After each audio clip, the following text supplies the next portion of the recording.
po rin sa inyo ang bawat kabataan, ang biyaya, Lord, sa loob ng iglesia at maging sa tahanan, Panginoon. Lord, patuloy mo silang gabayan, Panginoon. Patuloy mo, ikaw ang manguna sa kanilang buhay, Panginoon. Lord, patuloy sila maging kasangkapan sa paggalang sa kanilang mga magulang.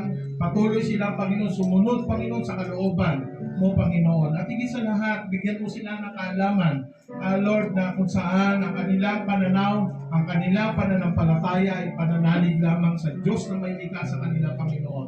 Higit sa lahat, masumpungan nila, Panginoon, ang kasayahan, kapayapaan sa kanilang puso, Panginoon.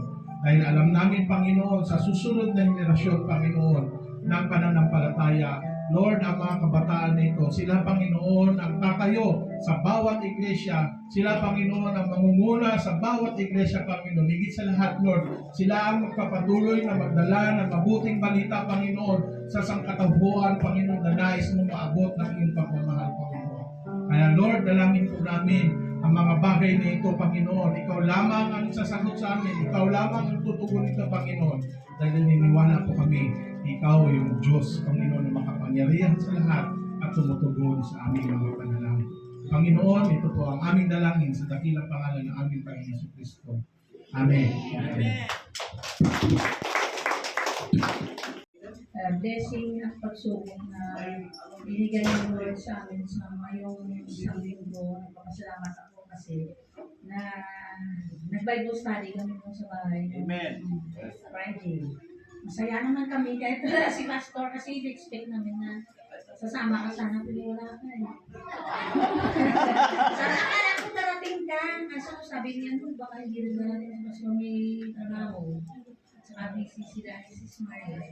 Kaya pinag-pray ka lang namin doon sa Bible study. Kaya ako nagpapasalamat kay Lord sa buhay na binigay niya sa amin, sa pamilya ko. Sa renovation ng bayan ng sa probinsya, tapos na siya kasi sa darating na December, bakasyon po ako.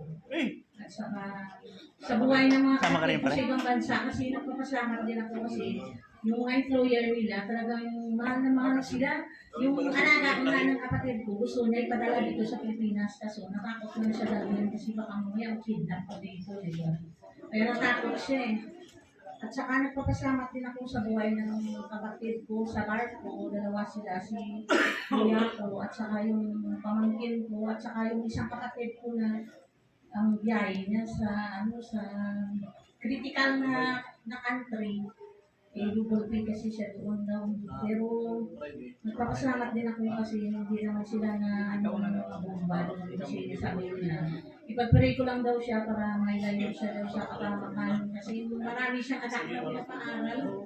Mga anak na kasi magka-college na din. At saka nagpapasalamat din ako sa negosyo ng kapatid ko na lalaki din sa probinsya.